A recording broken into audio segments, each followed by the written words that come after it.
Jesse, must have been a pretty frustrating game. Through 90 minutes, it didn't seem like you were going to get the breakthrough. Then you bring on Sasha like you did in El Salvador. Did that seem to make the difference for you guys? Yeah, I think,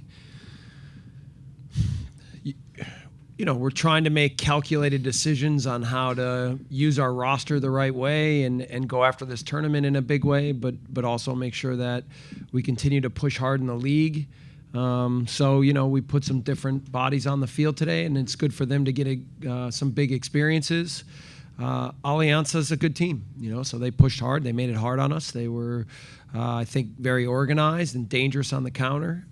So give them a lot of credit. They came here, and I thought mainly in the first half, they just wanted it more. They fought more. They dug out more second balls, more tackles. But then, as the game went on, I think we started to gain a little bit more control, and then obviously the ability to put on some good players and put on Sasha means that hopefully they can help make a play. So obviously a huge play to make at the end of the game, and then a huge 3 points for us. Stay to the right with Christian. Given Sunday's performance and giving up the 2-goal lead, does this show a little bit of the character of the team and the resolve that it seemed like everything you guys were trying to do was somewhat disjointed in this match? Just a little bit of a character builder now for the stretch run? Yeah, I mean, I would agree that it wasn't quite as tight as what we normally look like in terms of the tactics and approach to how we play. That's going to be normal sometimes when you put some new faces on the field.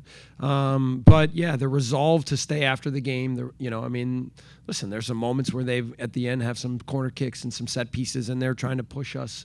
But our guys stayed with it, stayed after it. I tried to continue to encourage them on the field to go after the game, but do it in a smart way. And then obviously the ability to make that play at the end is hugely important for us. So yeah, I thought there was some character. And we talked this week about when we are in these tight games, in these tight situations, to stand up tall and not back down and go after the game the right way. And they absolutely did that. Jesse, we'll go to the left. Dan. Jesse, Luis didn't really have too much to do in the first half, but in the second half, when they were coming at you, he was right there to make those saves. Yeah. Just like when he was down in El Salvador against that same team.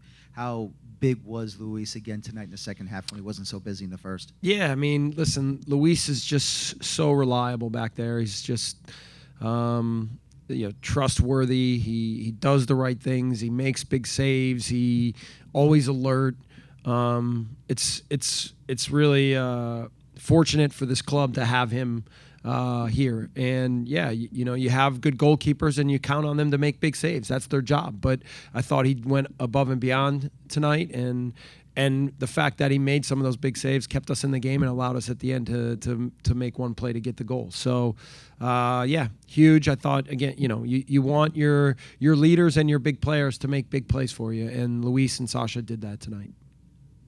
Jesse, congratulations. I'm just wondering, what do you tell a player like Sasha, bringing him into the game? What sort of instructions do you give him that late? I didn't say much to him. I just said, where he was going in, and I said, help us get control of the game. So, there's not much that needs to be said to Sasha. He understands what his role is and how to go in and make a big impact. So,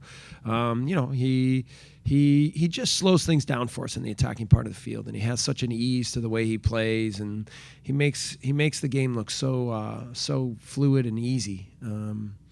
It's an unusual characteristic. Not many players have it, and he just has that savviness and that ability. So, thought he helped right away. You were forced to make 2 defensive subs. Were you planning on playing Bradley, and what caused both? Yeah. Well, we the whole time we were planning on Aurelian only playing somewhere between 55 and 70. Wound up being about 62. We knew that we had to kind of balance out how we used our back line to make sure that we were still ready to go for Sunday. I was thinking that Brad was going to be the 3rd sub. But then when Justin Billieu went down, we had to adjust from there. So, but I thought Kamar came in and helped the game in a big way too. So just like he did down there. So, if that wouldn't have happened, then you would have seen Brad go in the game. Just to elaborate on that, fitness-wise, were some of your first-team guys, especially like someone like Felipe, who went a full 90? Yeah. Where does he stand for Toronto? And then Justin Billieu went out with injury. Do you have an update on that? No update on Justin. And Felipe's a machine. I mean, he's unique in his ability to recover and go after a game again and again and again. I've never seen anything like it. So he'll be ready to go. Sean Davis will be ready to go. Dax will be back.